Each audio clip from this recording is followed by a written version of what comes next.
Опомената треба да се послуша. Увото кое ја слуша опомената на животот, меѓу мудрите престојува. Книга Соломонови изреки 15:31. Навистина, мудар може да биде само оној кој е секогаш подготвен да слушне што имаат другите да му кажат, уште повеќе ако се работи за зборови кои не се лесни за слушање. Такви се укорот и опомената, кои можат да се должат на несоодветноста на нашите постапки, но и на искуството на поискусните од нас.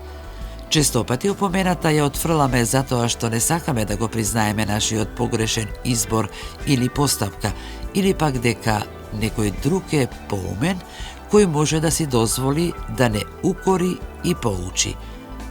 Да се подсетиме, опомената е дар, а не навреда.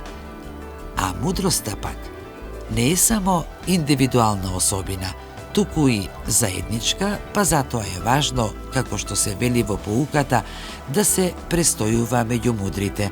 Јасно е дека совршеноста е недостижна, но важно е да се биде дел од заедница која го вреднува покајанието, поправањето и напредувањето во мудроста.